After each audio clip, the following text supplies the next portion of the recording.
ধারায় পানি ঝরতেছে। নবীজি কান্না শুরু করলেন, আল্লাহ এত বড় শাস্তি আমার উম্মতকে দিয়েন না। জীবনে কোনদিন আমার উম্মতের দেখি নাই, এত বড় শাস্তি আমার উম্মতদেরকে দিন না। আল্লাহ পাক দ্বিতীয় অপশন দিলেন, নবী তাহলে শোনেন, আও মিন তাহতি আরজুলিকুম, শাস্তি আসবে পায়ের নিচ থেকে, ভূমিকম্প হবে, ভূমিধস হবে, টর্নেডো হবে, সাইক্লোন হবে, আমপান নার্গিস সিডরের মতো ভয়াবহ ভূমিকম্প, জলোচ্ছ্বাস, টর্নেডো গুলা হবে। নবীজি আবার কান্না শুরু করলেন, আয় আল্লাহ তাআলা যে উম্মতকে দেখি না এমন শাস্তি দিয়েন না। তিন নম্বর অপশন আল্লাহ জানায় দিলেন, আও ইয়ালবিসাকুম শিয়া, ও নবী আপনার উম্মত দলে দলে বিভক্ত হবে, ওয়ায়ুযীক বা'দুকুম বা'সা বা'দ, একজন আরেকজনকে মারবে, মেরে স্বাদ নিবে। 54 বছর বাংলাদেশের দিকে দেখেন, মুসলমান হয়ে মুসলমান ভাইদেরকে মেরেছে, ঠিক কিনা বলেন? এই তিন অপশনের ভিতরে নবীজি নিলেন তিন নাম্বারটা, আল্লাহ আসমান থেকে আযাব দিয়েন না, জমিন থেকেও আল্লাহ আযাব দিয়েন না। তিন নাম্বারটা নিলেন, আও ইয়ালবিসাকুম শিয়া, দলে দলে বিভক্ত যদি হয়, বেশি দিন দল বিভক্ত থাকবে না, আমার উম্মত একসময় না একসময় ঠিক হয়ে যাবে। নবীজি বললেন, এটা আহওয়ান ওয়া আইসার, আগের গুলার চাইতে অনেক সহজ। আল্লাহ আপনি তিন নাম্বারটা দেন, আমার উম্মত ঠিক হয়ে যাবে। নবীজি বারবার আমাদের ঠিক হওয়ার জন্য দোয়া করছেন। 54 বছর অনেক মতবিরোধ আমাদের মধ্যে ছিল, আর মতবিরোধ দেখতে চাই না। এখন আওয়াজ একটাই, সব দেখা শেষ, সামনে হবে আল কোরআনের বাংলাদেশ। রাজি আছেন? সবাই মনে রাজি নেই? মনের ভিতর কষ্ট লাগেননি আপনাদের? একটু একটু লাগে মনে হয়। কেন? এখন আলেমরা সব এক হয়ে যাইতেছে, আলহামদুলিল্লাহ। আমি ডাইরেক্ট বলতে পারবো না যে এক হয়ে গেছে, তবে এক হয়ে যাচ্ছে ইনশাআল্লাহ। বলে নবীজির কথা মতো ইনশাআল্লাহ যদি এটা আমরা মেনে নেই, আগের দুই আযাব সব আমাদের কাছ থেকে উঠে যাবে। জোরে করে আল্লাহু আকবার। 15টা কারণে বিশেষত এই জমিনের উপরে ভূমিকম্প হয়। আজকের মাহফিলে এই 15টা বিষয় কথা বলেই আপনাদের কাছ থেকে আমি বিদায় নিব। খুব বেশি রাত না, ধরেন সর্বোচ্চ আর আপনাদেরকে কষ্ট দিলে এই 1 ঘন্টা একটু আপনাদেরকে কষ্ট দিব। আপনারা শুনতে রাজি আছেন তো? ইনশাআল্লাহ, মাশাআল্লাহ। কন্ডে যাবেন? যাবেন না তো কোনো দিকে? ইনশাআল্লাহ আমি দেখতে চাই কে কে চলে যাবেন, টান টান করে হাতগুলো উঠান। মাশাআল্লাহ। এই এলাকার লোক যে পয়সাপাতি আছে এমনি না তো, মাথা খোলা কিন্তু সবার। একটা লোকও কিন্তু হাত তুলে নাই যে হুজুর আমি চলে যাবো ইনশাআল্লাহ।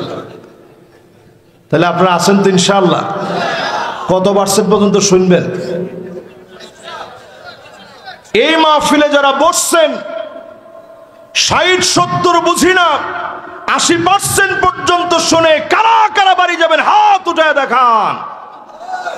ও আপনাদের তো বুদ্ধিমান কইছিলেন, ফারুক ভাই হাত তুলছে, আপনারাও হাত তুলছেন, কি ও তা আপনারা কয় পার্সেন্ট শুনবেন? এই যে মাঝে মাঝে উল্টা পাল্টা হাত উঠাই ফেলান, এখন আর উল্টা পাল্টা হাত উঠানোর সময় না। হাত কিন্তু ঠিক জায়গায় উঠবে এখন ইনশাআল্লাহ, ঠিক না ভাই? কি কোন উল্টা পাল্টা জায়গায় আর উঠাইবেন? উঠাইবেন না। মোমেনরা হয় গিররুন কারিম, সম্ভ্রান্ত সহজ সরল, কিন্তু একবারে ব্যাককল না। মোমেনরা হয় সহজ সরল, মুনাফিকরা হয় খিব্বুন লাইম, দুর্ত চাটুকার হয় মুনাফিকেরা। মোমেনরা হয় সহজ সরল কিন্তু ব্যাককল না, ঠিক নেই? আর ফেনীর মধ্যে কোনো সহজ সরল লোকই নেই, সবাই আলহামদুলিল্লাহ মানে একেবারে চালাক বলবো না আমি, যেটা যতটুকু বোঝা দরকার এতটুকুন বুঝে, ঠিক না ভাই? তাহলে কয়টা কারণে এই পৃথিবীতে ভূমিকম্প হয়? এক নাম্বার কারণ, ইযা তুখিদাল ফাইয়ুদু আলা, রাষ্ট্রীয় সম্পদ বক্ষণ করা হবে।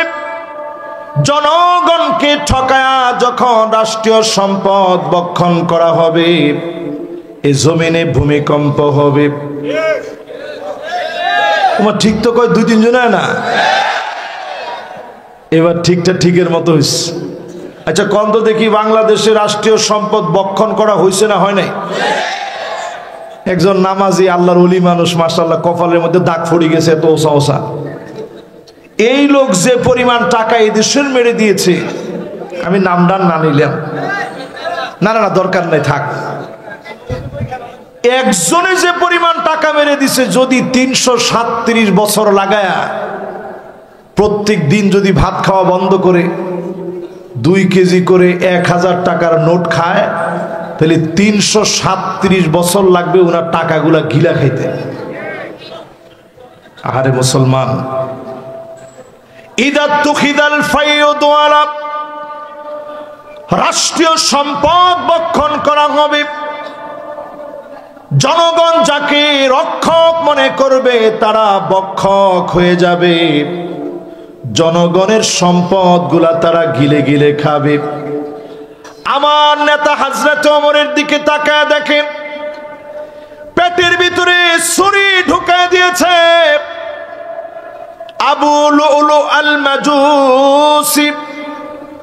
ফজরের নামাজের সময়ে অগ্নি পূজারী দুরাচারী ছুরি দিয়ে আঘাত করেছে, খাবারগুলা বের হয়ে যাচ্ছে। নামাজ শেষে তিনি বললেন, আমার ভাইয়েরা আমার একটু তুলে ধরো। সবাই মিলে উঠে ধরলেন। হযরত ওমর ছিলেন আমার নেতা, দাঁড়ায় তিনি বক্তব্য দিলেন, মান কানাত মিন কিবালি মাজলামা, কারো উপরে যদি আমি তিল পরিমাণ জুলুম করি, ফালইয়াকতাসু মিন্নি ক্বাবলাল কিসাস ইয়াউমাল কিয়ামাহ, আল্লাহর আদালতে চুল চেরা যেদিন জবাব দিতে হবে, সেই জবাবের আগে আমি ওমরের কাছ থেকে তোমরা প্রতিশোধ নিয়ে নাও।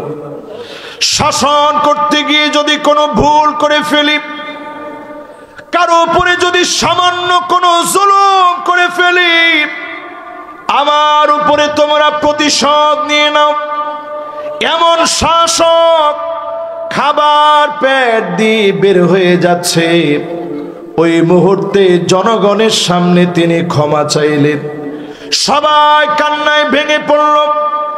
আপনি 1 টাকা কোনোদিন বেশি নেন নাই, রাষ্ট্রের টাকা আপনি বক্ষণ করেন নাই, রাষ্ট্রকে আপনি ঠকান নাই, আপনি আমাদের উপরে কোনো জুলুম করেন নাই।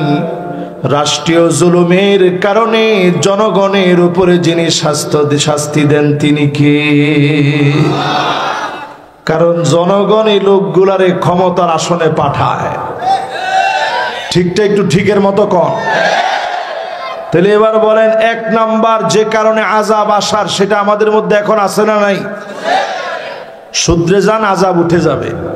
ভূমিকম্প নিয়ে আপনি রেক্টার স্কেলে কত মাত্রা উঠতেছে বারবার গুনতেছেন, বারবার মানুষের বুঝাচ্ছেন যে একটু থামেন, বিল্ডিংটা এইভাবে করেন। গোটা জাতির এখন প্রয়োজন গণহারে তওবা করা, অন্য কোন রাস্তায় বাঁচার কোনো উপায় নেই।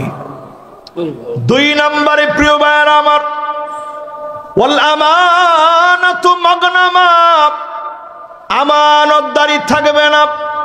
সব লোকদের ভিতরে খুঁজবে, আমানতদার ব্যক্তি খুঁজে পাওয়া যাবে না। এখনকার সময়ে 100 জনের ভিতরে আমানতদার কয়জন? একটা লোকও কিছু বলতে পারে না। কয়জন? কয়জন নাই তো কেন কম কোনটা আপনি আমানতদার পান? আচ্ছা, ওনাদের জমানাটা যখন ছিল, উনি এখান থেকে পড়াশোনা করছেন 1984 সালে, আমগো জন্মেরও আগে।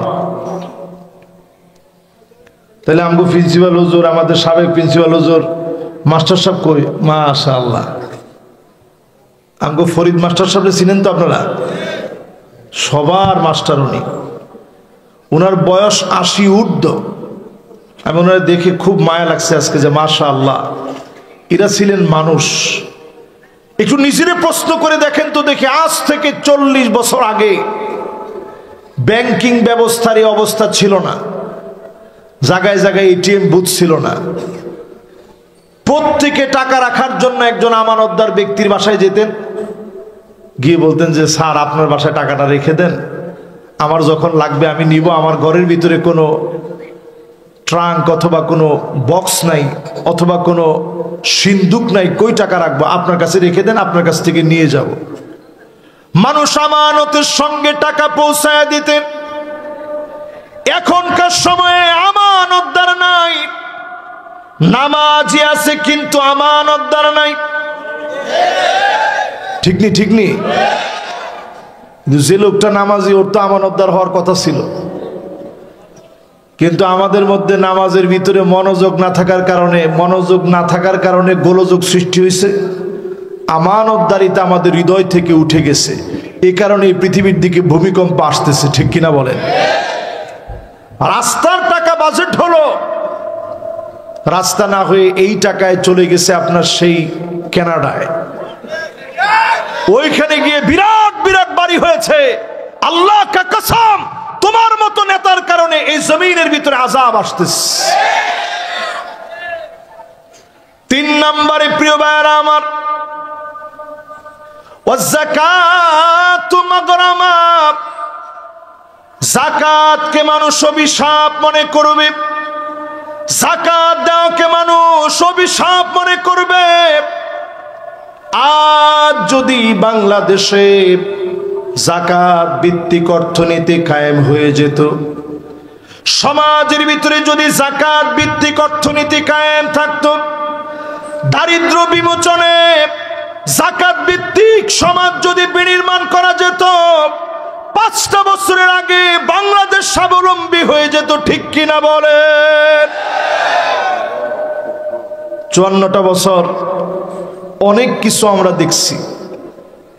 শুধু যদি একবার যাকাত ভিত্তিক অর্থনৈতিক ব্যবস্থা দেখার সুযোগ হয়, বাংলাদেশের চিত্রটা আগামী ৫ বছরের মধ্যে চেঞ্জ হয়ে যাবে। জোরে কোন আল্লাহু আকবার। যারা যাকাত এখনো দেন না, একটু চিন্তা করবেন যে আপনি ভূমিকম্পের কারণ। যে বিল্ডিং আপনি যাকাত না দিয়ে তৈরি করছেন, এই বিল্ডিং প্রকম্পিত হয়ে ফেটে চৌচির হয়ে যাবে। যে সম্পদের পাহাড় আপনি করছেন, এই সম্পদের নিচে আপনি পড়ে মারা যেতে পারেন, কারণ এই সম্পদের হক আপনি আদায় করেন নাই। ঠিক কিনা বলেন? সেই দিন আল্লাহ জাহান্নামকে টেনে আনবেন,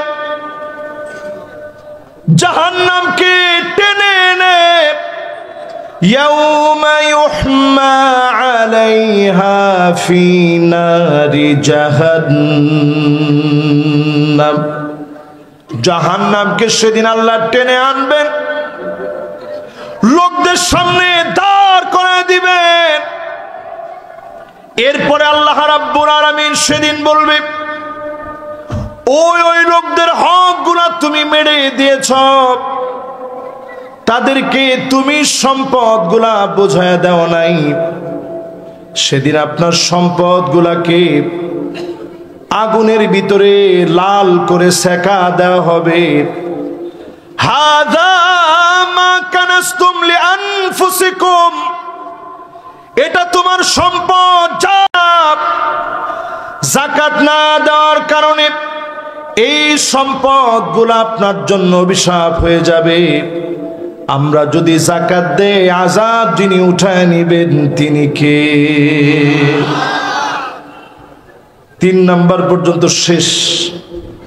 এবার বলেন তো কয় নাম্বার? আমরা শুনবো কত পর্যন্ত? ৪ নাম্বারে নবীজি বলেন, এখানে অনেক উলামায়ে কেরাম আছেন, এটা আমাদের জন্য বিশেষ করে, সবার জন্য তো বটেই। ওয়াতুল্লিমা লিগাইরিদ দ্বীন, আলেম হবে, ইলম শিখবে শুধুমাত্র দুনিয়ার জন্য, আলেম হবে শুধুমাত্র দুনিয়া অর্জনের জন্য, বড় খতিব হবে দুনিয়া অর্জনের জন্য, সন্তানরে মাদ্রাসায় পড়াবে বক্তা বানানোর জন্য। কি বানানোর জন্য? অনেকেই মনে করতেছেন যে বক্তা হলে তো ভালোই, তো ঠিক আছে, অসুবিধা নেই, পোলাটা বক্তা, কণ্ঠটণ্ঠ যেহেতু ভালো, বাস বক্তা হয়ে গেলে তো বাম্পার। এই জায়গাটা আমরা নিজেরা খুব বেশি, আমি আমার নিজের প্রতিদিন এই ওয়াজটা শোনাইতে চাই। এই যে আপনারা এত সুন্দর করে মেহমানদারি করে খাওয়ালেন, গরম পানি দিয়ে ওযুটা করাইলেন, গরম পানি করে দিছেন, কি লাগবে খোঁজ খবর নিচ্ছেন, নারায়ে তাকবীর স্লোগান দিয়ে আমাদেরকে রিসিভ করে আনছেন, এগুলোর কোনোটারই যোগ্য আমরা মোটেও না, কোনোটারই মোটেও আমরা যোগ্য নই। বহু আলেমের কারণে জমিনের ভিতরে ভূমিকম্প আসে, বহু আলেমকে সেদিন আল্লাহ মাথা নিচের দিকে দিবেন, পা গুলা উপরের দিকে দেওয়া হবে। বহু আলেমকে সেদিন আল্লাহ দাঁড় করায় রাখবেন। তোরে দুনিয়ার বুকে আলেম বলা হয়েছে, বড় বক্তা বলা হয়েছে, বড় খতিব বলা হয়েছে, আমার কাছে তোর জন্য আর কিছু নাই। বহু আলেম আল্লাহর সামনে সেদিন ধরা পড়ে যাবে, বহু আলেম সেদিন আল্লাহর সামনে মাথা নিচুতে দেওয়া হবে। ওই আলেম আল্লাহর কাছে সেরা হয়ে যাবে। আলিমুন মুস্তামিলুন ইলমাহু, যেই আলেম তার ইলম কাজে লাগিয়েছে, যতটুকু জেনেছে ওই অনুযায়ী যেই আলেম কাজে লাগিয়েছে, এমন আলেমকে ডেকে ডেকে যিনি জান্নাতে সেরা বানায় দিবেন তিনি কে?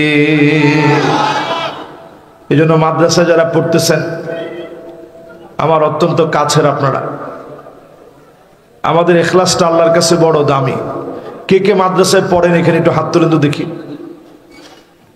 মাশাআল্লাহ, কে কে আলেম ওলামা হাত তুলেন, কোনো অসুবিধা, আমি কাউরে কিছু জিজ্ঞাসা করবো না। অনেকে তো হাত নামায় ফেলছে। আচ্ছা, না, আলেম ওলামা, আল্লাহর কাছে আমাদের দামটা যেমন বেশি, পরীক্ষাটাও বেশি। মানুষের চোখে আমাদের দামটা যেমন বেশি, আমাদের সামান্য ত্রুটিতে মানুষ চোখ লাগায়ও বেশি, ঠিক কিনা কন? এই জন্য যতজন আমার সামনে বসা আছেন, আল্লাহর কাছে আলেম হওয়ার তৌফিক যে আল্লাহ দিচ্ছেন, এই পর্যন্ত যে আল্লাহ আনছেন, এই জন্য প্রতিদিন অন্তত শুকরিয়া আদায় করবেন যে আল্লাহ আপনি তো কবুল করছেন, এই পর্যন্ত আসছি, আল্লাহ তুমি সামনের দিকে আরো কবুল করেন। এরকম বারবার শুকরগুজারি আদায় করবেন, নিজের ছোট করে উপস্থাপন করবেন।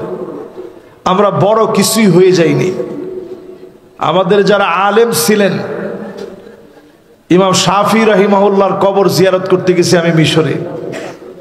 আমি দেখলাম ওনার কবরের মধ্যে লেখা, তরমুজ ফেলে দিত মানুষ, সেই তরমুজ তিনি রাত্রিকালীন সময়ে এটা টুকায় নিয়ে আসতেন, ধুয়ে সেটা থেকে উঠায় উঠায় অবশিষ্টাংশ তিনি খেতেন ক্ষুধা নিবারণের জন্য। আল্লাহ তো আমাদেরকে এরকম কষ্ট দেন নাই। ইমাম বুখারীর রক্ত পেশাব হয়ে গেছে হাদিসের কষ্ট করতে গিয়ে, হাদিস আনতে গিয়ে। ইমাম নাওয়াবী হাতের ভিতরে ঠোসা পড়ে গেছে কাজ করতে করতে, এরপরও নিজের পরিচয় দেন নাই। তাদের কারণে আমাদের মতো আলেম যারা নিজেদেরকে আলেম বলে পরিচয় দেই, সাধারণ এই মানুষগুলোর আল্লাহ সম্মানিত করেছে। আগেকার মানুষের ইখলাসের কারণে আজকেও যদি আপনি ইখলাসওয়ালা হন, হাজার লক্ষ কোটি মানুষের ভিতরে যিনি আপনাকে সেরাদের সেরা বানায় দিবেন তিনি কে? 4 নাম্বার পর্যন্ত শেষ, বাকি আছে আর কয়টা? লিল্লাহে তাকবীর। আচ্ছা, এই 4টা বন্ধু যে গেছে আপনারা বলতে পারবেন না, বলে গেছেন? আমাদের দেশে ওয়াজ হয়, যাওয়ানোর সময় জিজ্ঞে কিরে কি ওয়াজ করলো, হুজুরে জানে আল্লাহ জানে। তো তুই কিনলি এতক্ষণ বসি বসছিস শুনছি আর কি সওয়াবের লাই। তুই একটু মুখস্থ করে নিলে সব কম না বেশি? একটা নতুন জিনিস যদি আজকে আপনি শিখে যেতে পারেন এখান থেকে, খায়রুল লাকা মিন আন তুসাল্লিয়া আলফ রাকাত, হাজার রাকাত নামাজ পড়লে যেমন সওয়াব হবে, এর চাইতে বেশি সওয়াব বান্দার আমলনামায় মালিক দিয়ে দিবে। সুবহানাল্লাহ, একটু জোরে। তাহলে এখানে একটু বলেন, আমরা মুখস্থ করে নিতে রাজি আছি তো ইনশাআল্লাহ? মহিলাদের বসার জায়গা আছে? আচ্ছা, কিন্তু বাইরে থেকে শুনতেছ, মাশাআল্লাহ। এরপরে আমার ভাইয়েরা, 5 নম্বরে আতা আর রাজুলু ইমরাতাহু, স্ত্রীর কথায় স্বামী উঠবে আর বসবে। ঠিক নেই? ওমাইটাতে তো কেউ ঠিক বেঠিক কিছু কইলেন না, অন্য সবগুলার ভিতরে ঠিক বেঠিক কইছেন, এটার মধ্যে সুব হয়ে গেছেন কিনলে হুজুর এটার কারণে তো যে কারণগুলো কইছেন আগে পরে এগুলো মিললেও হুজুর মনে হয় ইগার কারণে এখন কিয়ামত চলিয়া ইয়ের। ঠিক নেই? ওমা যেদিনই কইছে ঠিক, এখানে বিয়ে করে নাই তো মাত্র এখন দাখিলে পরে এখানে কইতেছে ঠিক বলে। আচ্ছা, আপনারা বাদ বাকি সবাই মিলে কন ঠিক, এটারাও কয় ঠিক। দেখে তো এরা স্ত্রীর কথায় স্বামীরা উঠবে বসবে। আপনি স্ত্রীর কাছ থেকে পরামর্শ নেন, ইসলাম নিষেধ করে না, বুদ্ধি নেন, নিষেধ করে না। কিন্তু এখন তো বুদ্ধি নিয়ে না, হেতি যেমনে কয় এমনে কথা কয় না। ঠিক নেই? স্ত্রীর কথায় যখন উঠবে বসবে, এই জমিনের ভিতরে আযাব আসবে। স্ত্রী যদি বলে তোমার মাকে 1 টাকা দিতে পারবা না, অধিকাংশ পরিবার এখন এমন হয়ে যায় মা বাপকে 1 টাকা পর্যন্ত দেয় না। ঠিক কি?